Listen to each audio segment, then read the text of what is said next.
What's up, Pineal family? So in this video, I'm gonna be going down to Warren County, Kentucky. It's about an hour and a half away from me, and I'm gonna be talking to Robyn. She has created a garden for trauma victims to help trauma victims.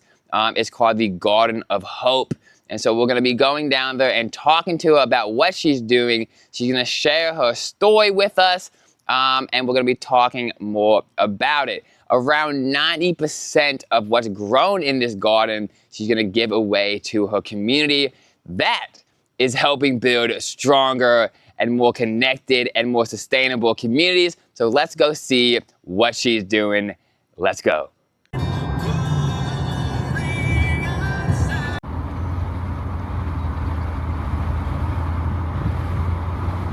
All right, what's up, guys? So we are with Robyn, and she has this beautiful garden and an amazing story to tell. This is the first time I've heard this story, so yeah. How you doing? I'm nervous. Yeah, that is okay.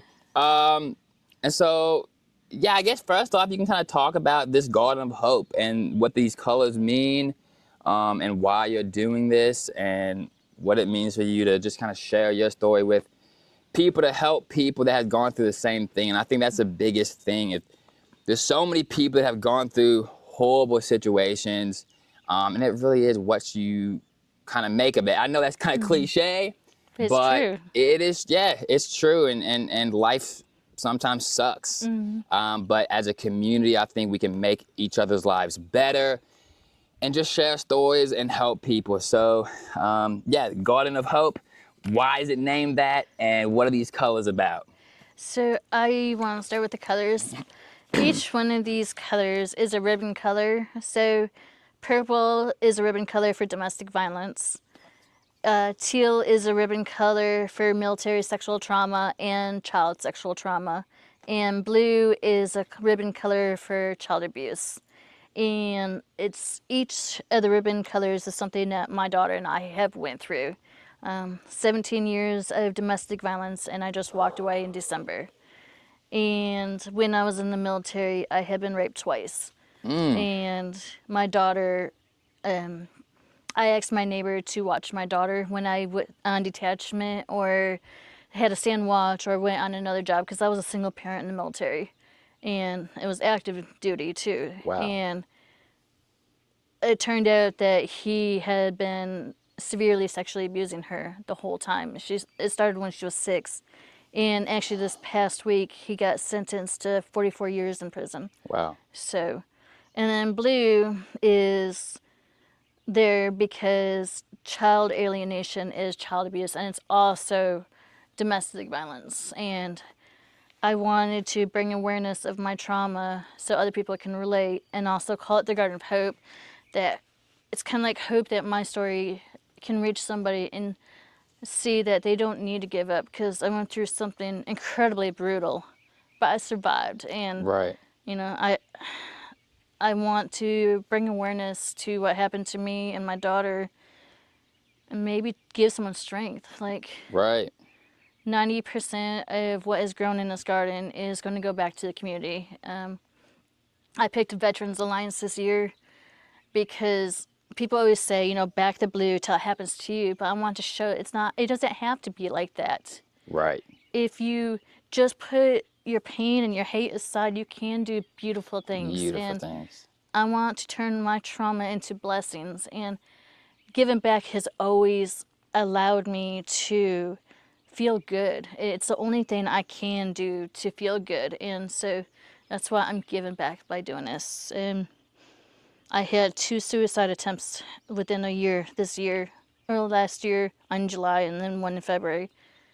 And if I didn't do something soon, I don't know if I would survive another third suicide attempt. And so I had this garden built, and instead of struggling the way I've been struggling, I'm going to give back.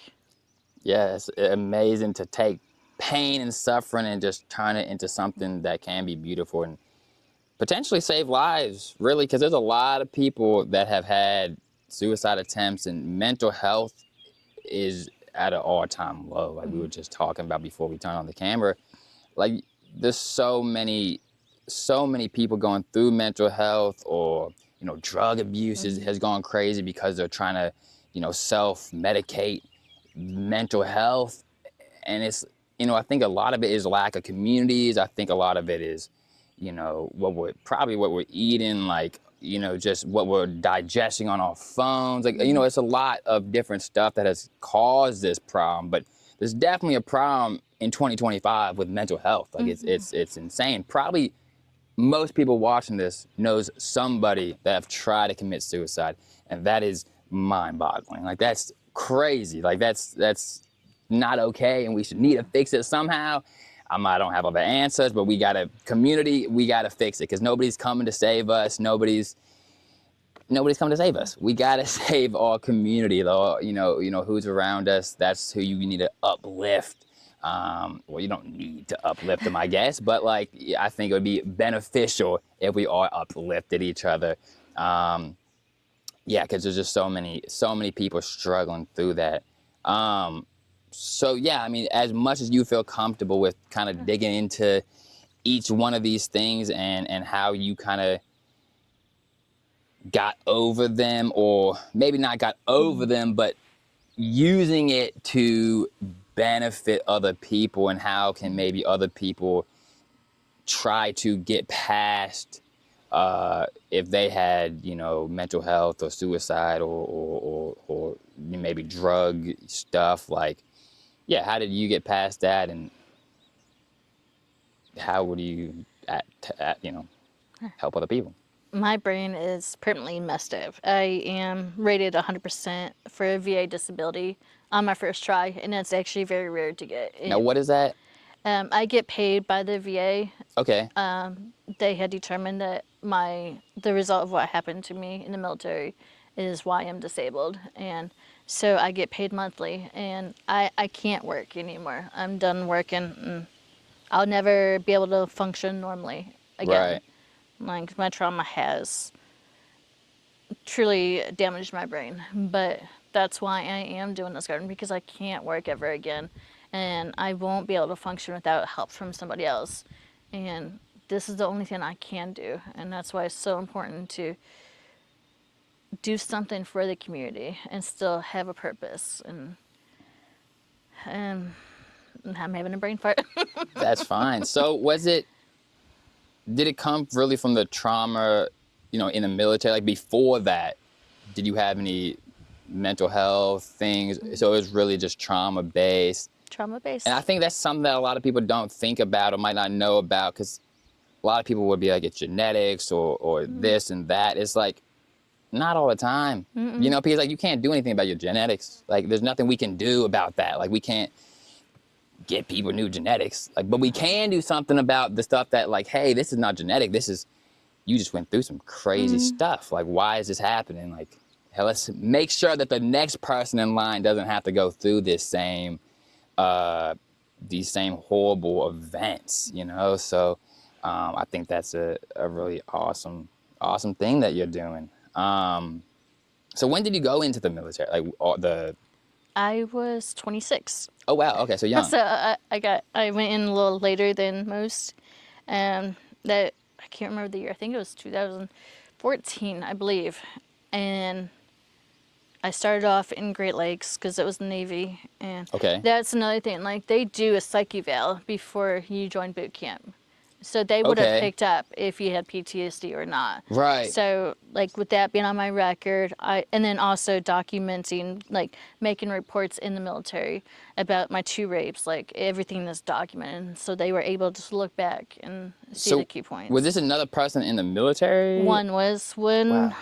my first rape, it was my first time ever drinking, because I got pregnant at 20 and I had my daughter at 21, and I never drank until I got in the military.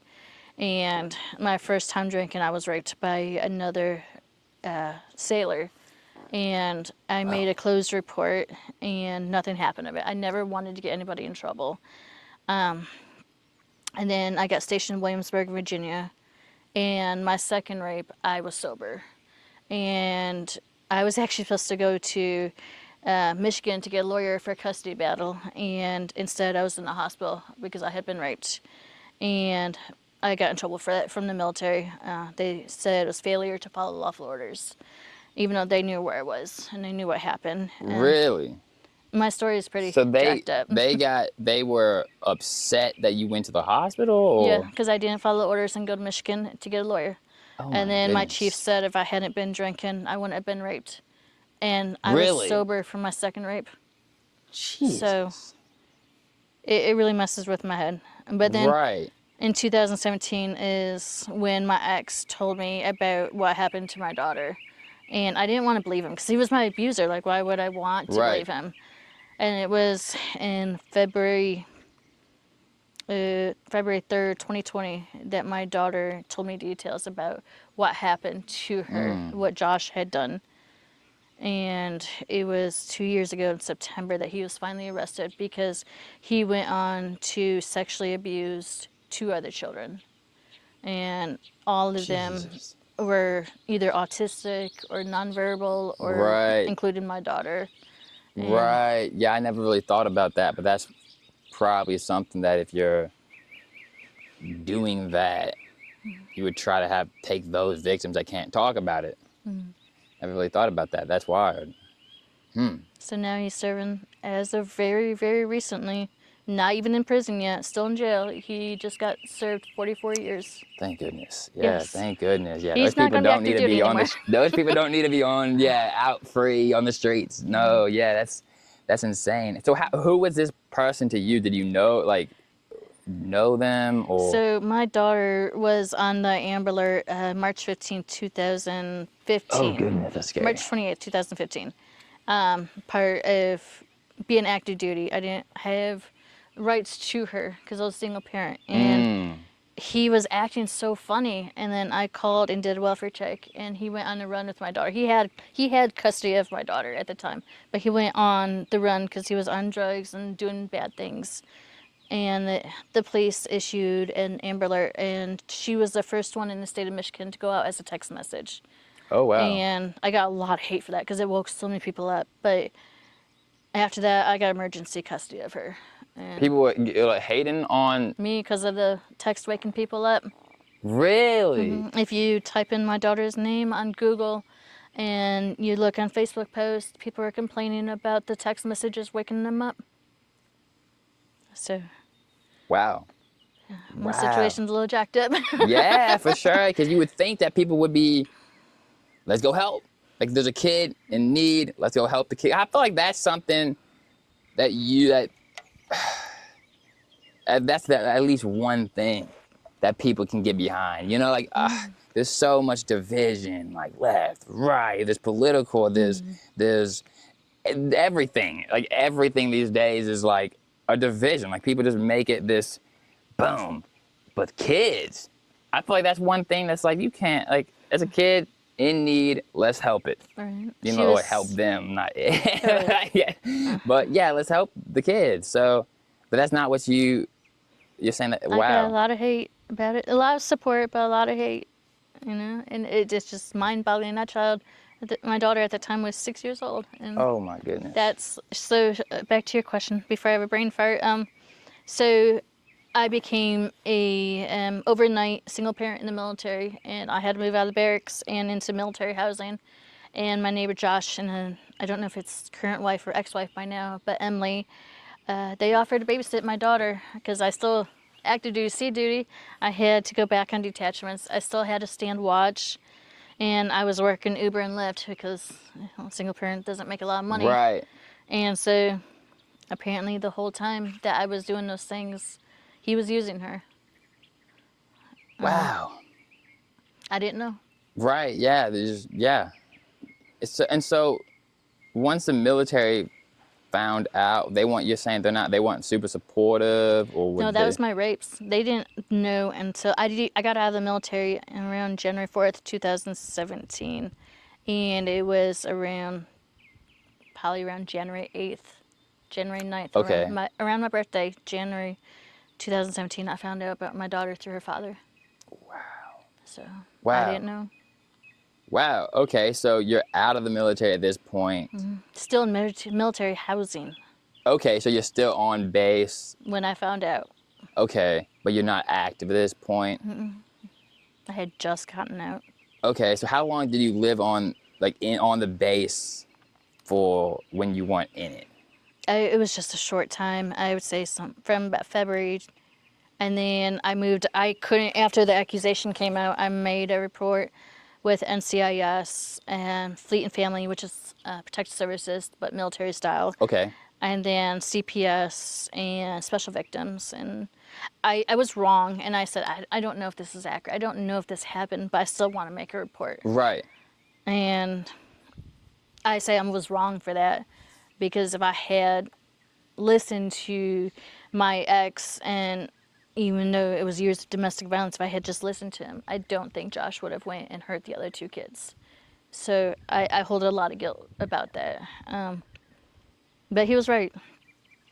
Right. Yeah. So I mean, must be a crazy situation. Like, I couldn't even imagine. Yeah, your brain's not working when you just have you just find out your daughter.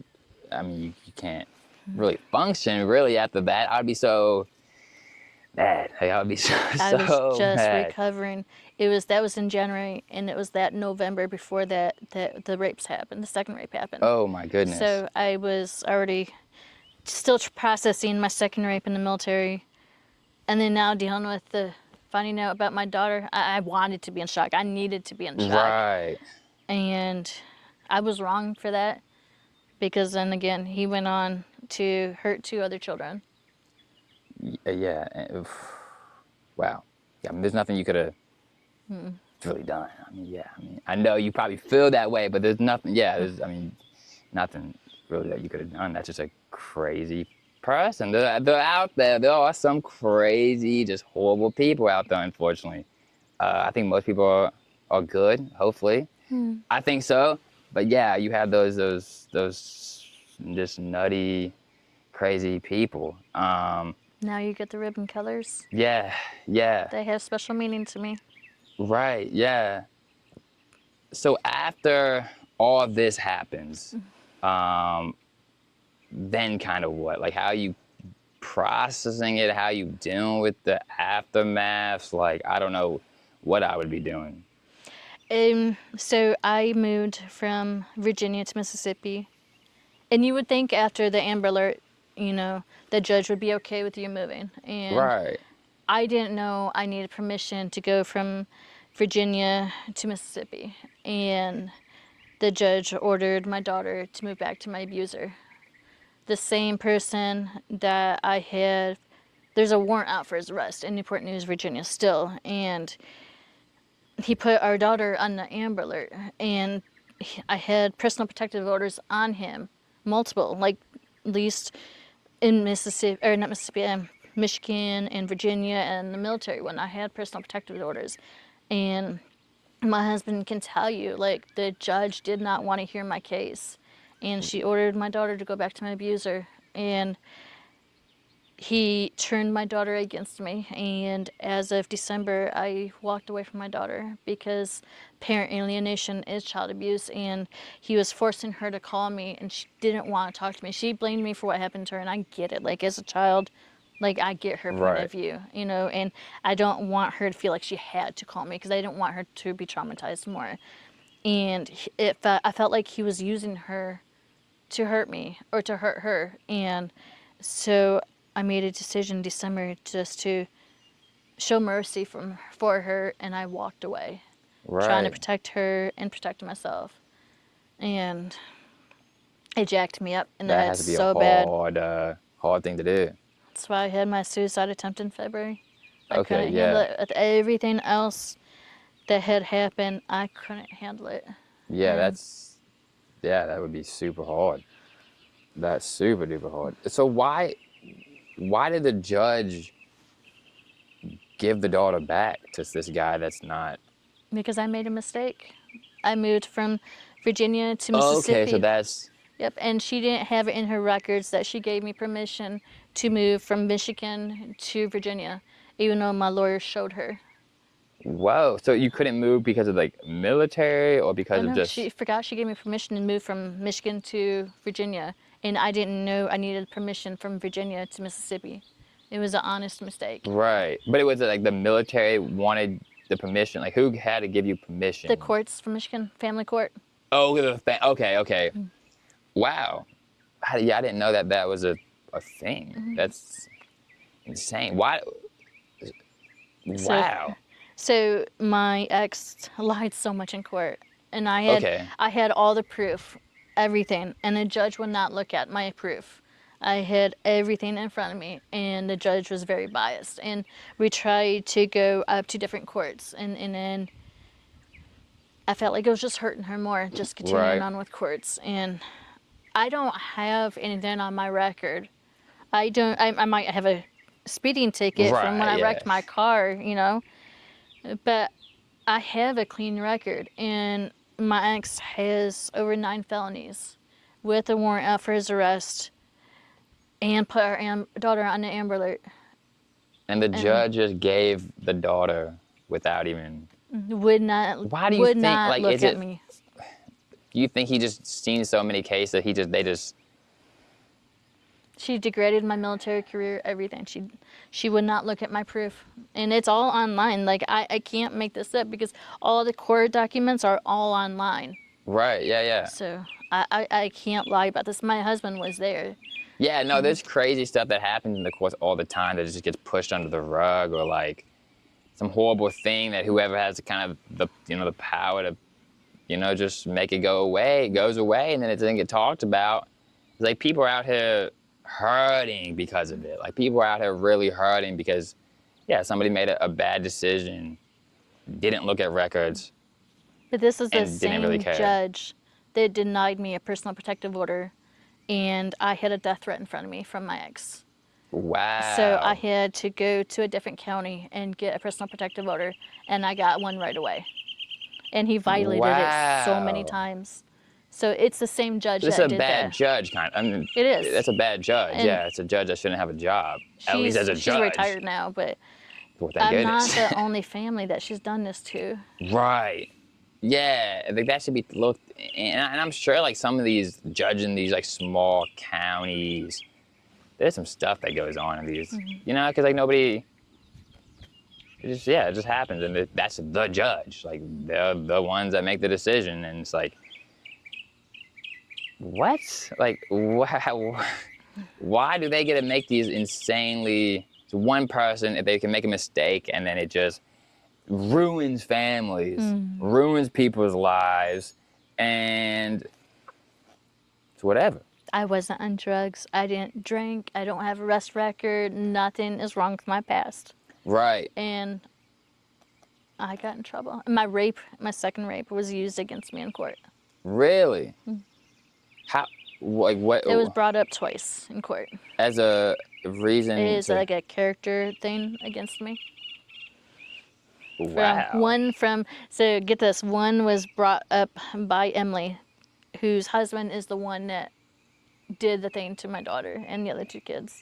She testified against me, but it was her husband that sexually abused those 3 kids. Wow. The fact that she can even talk in a courtroom is just kind of crazy.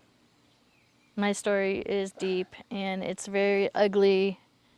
But that's why I'm doing this. Right, because there's probably so many people listening that they have kind of the same story, and it might have just happened to them. They have no idea what to do. They're just not there right now, probably, because like they're just like, yo, how am I gonna get over this? Like, what to do next? So you go through all this stuff. Did you start like self-medicating with anything? Like, did you just... I don't drink, I don't do drugs, I don't vape, I don't smoke. I drink energy drinks every once in a great while and coffee. Okay. So I do drink when my PTSD gets very, very, very bad. And, the last time I drank was about a week ago because the sentencing triggered my PTSD. And I went into a PTSD spiral and I drank for like 4 days and then I stopped. Right, yeah. So how have you kind of just... Has it been the garden? Has it been being out here? Because now we're in Kentucky. What is this? What county is this? Warren County. Warren County. It's beautiful out here. It's gorgeous. When I was driving out here, it was definitely like, getting a little bit calmer. You know what I'm saying? Yes. Like, you see these rolling hills. It's not the same in the city as much. You can find some cool nature stuff in the city. My garden in the backyard that definitely helps me. You know, just being out in the garden, seeing the bees and the butterflies. Like, it's calming, and that's kind of what it's all about. Of like using this to help us. You know what I'm saying? Like using this garden, this awesome garden we have behind us to really help people. And I think it really can, just getting outdoors, getting in nature, and getting with community. You said almost everybody around here Yes. They're talked related. to you within like the first week or something. Like, Never had that before. yeah, that's not, sometimes in the city, I feel like we forget to be nice. You know what I'm saying? Like, there's so much stuff going on. People are so busy that you forget to wave at your neighbor, or like, you know, like, hey, how can I help you? Or this is what I do. If you ever need help, just, you know, come on by. Like, it makes everybody's job easier. It's not even like a charity kind of a thing. It's like, no, it's like we're all teammates. You know what I'm saying? We all live in the same community. We're all on the same team. You want to help your team, because if they're doing better, you're going to do better in return, because your whole community is doing better. And I think that's something that sometimes in this, I mean, probably everywhere, but especially in the city where there's tons of people, the little bit faster life, people forget about that. And I think it's driving people insane. I think it's driving people, yeah, mentally just not good. And so, okay, so now you, in Michigan, moved out to Kentucky. Mississippi, then Kentucky. Oh, okay, Mississippi, and then Kentucky, and Bowling Green, and now here with this garden. And so, yeah, you said you're gonna give 90% of what's in here away to the community. Every year. And then once my house in Bowling Green sells, I'm going to get a chicken coop built, and I'm going to give away free eggs, and I'm going to build a greenhouse, and that's going to help me with the garden. And I'm hoping to expand the garden on top of the hill, and Yeah, it's it's beautiful, and it gets perfect amount of sunlight, and I want to make a bigger garden so I can give back more. And you think you would have done any of this if it wasn't for the horrible stuff that happened to you? Or is that really what fueled a lot of this? Like, I'm trying to help other people because of my story. In a way, it's both. I've always been the kind to give back. But now I feel like, because I'm not right in the head anymore, this is the only way I can give back, and I can heal. So it has different meaning behind it this time. Right, yeah, for sure, it's personal now. Yeah, and I think a lot of people can just, and this is in your front yard. Yes. It's like, what, a 20-foot, yeah, I pulled up, I was like, oh, that's the house. And it's huge. It's like, what, 20? 26 by 16. 26, and it's like a U shape. So, yeah, you can grow a lot of food in here, a lot of fresh food, a lot of homegrown food, and just connect a lot of communities. You know, I feel like growing with people, growing with each other, it just breaks boundaries. You know, it breaks so many boundaries. Like, if you're feeding with your neighbors, like your neighbor has sourdough and boom, you have this. It's like, it makes, we had a swap yesterday, and somebody had like some sourdough bread. And we grabbed it and like went home and had some breakfast with some sourdough bread. And like, it was cool because like just knowing, because I brought some plants and they brought that. And like, it was so like satisfying knowing like this was made locally. And like, I just traded for it. And it's my community just looking out. Like, that sense of community is, it's healthy for you, I think. I'm not expecting anything in return from this. This is coming out of my own pocket. I emptied my savings account to get this done, and I'm not asking for help, you know, funding the greenhouse or the chicken coop, because I know once my house sells, then I can get that done, you know. And I'm not asking for donations when I give the food away. Like, this just right, comes just straight from my pure, heart. yeah, just really pure heart, just doing something good. Doing something good. It's like if more people just did amazing stuff. And I think there's enough people that now want to, like, they see the problems that we're facing, and it's like, uh-oh, it's up to us. At this point, it's like it's the communities. It's up to us. If we want mental health to go down, if we want health to go up, if we want our kids to be okay, you know, because like I don't have any kids, but I want kids within the next, you know, 2-3 years, and you just start really thinking like, like my kids they can't be on a phone when they're 5 years old. They can't be eating all this stuff. They can't have a bunch of microplastics in them. They can't have chemicals all around them. Like, they're gonna be screwed. They're gonna be like messed up in the head, like, and they have no, like, from things that didn't even, environmental situations that they're getting grown up in. And I think people are starting to say like, it's up to us. Like, it's up to us to get back to nature, to get back to community. We're just gonna be robots, you know. It's gonna be AI robots, and like I use AI sometimes, but it's like, you know, you don't want to be programmed with it. Like, that's not good, you know what I'm saying? That's not good. Is there anything else before we maybe actually tour the garden? Could we go back there and like show you plans of where the chicken coop and greenhouse and stuff like that? Anything you want to look at. Okay, sweet. Let's kind of like look more at this garden. Let me flip this camera around. So this is it. Beautiful. Beautiful, beautiful garden. I love the sign. Thank you. I love that sign. It's small, but you can see it from the road. Yeah, you can. Yeah, when I put up, you definitely can. So what do you have? And this is the first year, so yes, obviously the soil is going to get better. Everything's going to get much, much better. And you just planted this, but yes, it's been about 2 weeks, 2-3 weeks. So I got strawberries. I'm really bad with names. This should be cucumbers. Cucumbers. That will be peas. More cucumbers right in this area. This would be green beans. I tried to do the three sisters without one of the sisters and did the beans with the corn. And you see they're kind of matched up together. So the theory is the corn grows, the beans will wrap around the corn. And if you have melons, you're supposed to, or squash or some kind, you're supposed to put them on the bottom and it's supposed to help it all work out together. Nice. And then over there is squash. And then all this is all squash. All this down is peppers, different kinds of peppers. Yellow, red, green, banana.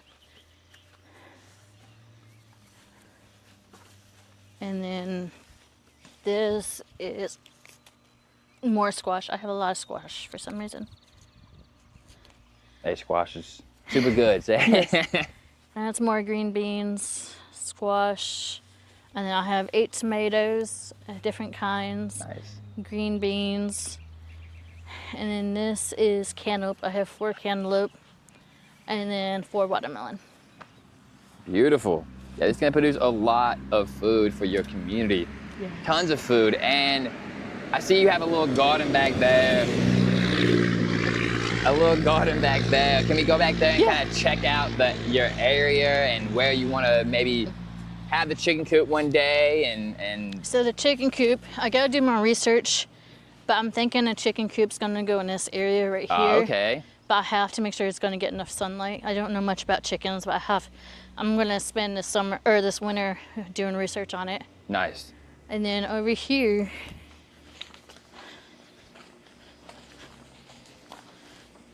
against here is where I'm going to do the greenhouse.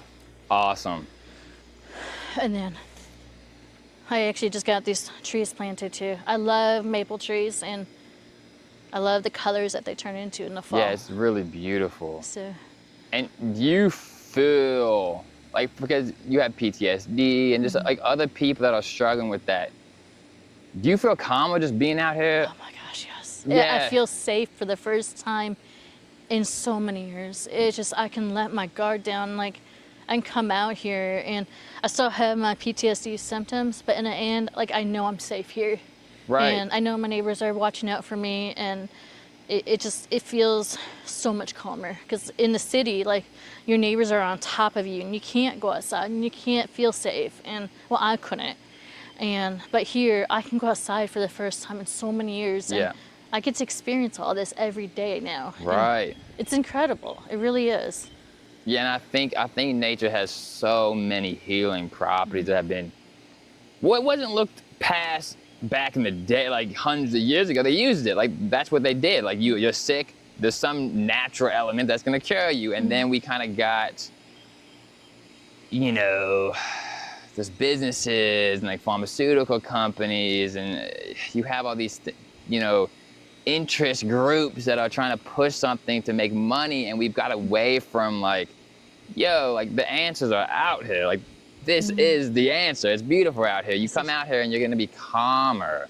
Like you don't necessarily, and I'm not saying everybody doesn't need, you know, some people need the medications for sure. I'm not, but like, Medications don't work for me. they don't work for a lot of people. Yeah, I have treatment-resistant depression, and I have severe depression, and I'm not on any medications for depression. Nothing works. Like I have tried electric shock therapy, I have tried esketamine, and I have gained over 100 pounds being with the VA trying different medications to treat my symptoms, and nothing's worked. So. Right, yeah. Yeah, and that's such a common thing. Like I was talking to somebody else and they were like, yeah, you know, I tried 7 medications and 1 worked, but the other 6 made me want to kill myself. You know, they committed they suicide attempts because of these medications. And you hear on, you know, you're watching the show and it's like a medication will come on for depression and it'll be like, this could cure you, or it could make you 10 times worse and have all these side effects. And it's just like, that's crazy to me, like that. And again, some people definitely need it, but there's so many other ways that I think could help that are very natural, that are very community-based. And I think it's more of a cure instead of a Band-Aid maybe. And again, some people need it. I don't want to, you know, the people that need it, I'm not talking about that, but definitely I think the pharmaceuticals are pushed on people. The VA likes to push pills and not actually fix the issue. Right, right. So, starting to rain, is there anything else that you would like to tell people about your story or about how they can maybe get better if they're dealing with PTSD or all the abuse that you've dealt with? My story ain't pretty, not one bit. It's full of a lot of ugliness and a lot of people that have failed at their jobs, allowing me to fall through the cracks. I should be with my daughter right now. Right. I had people that done their job, and instead of trying to do another suicide attempt, instead of trying to live with the pain all the time, I want to turn that pain into blessings and show people strength and give them hope. And that's why it's called the Garden of Hope. Hope that, you know, I could bring awareness to other people. Hope that people can see my strength and they can see how hard I'm trying, and maybe that'll give them strength to do their own thing. And that's all I'm trying to do. Well, thank you so much for talking to me. Yeah, guys, if you're going through some stuff, you can get better. There is a way out. And yeah, we love you guys, and hopefully this helps a lot of people.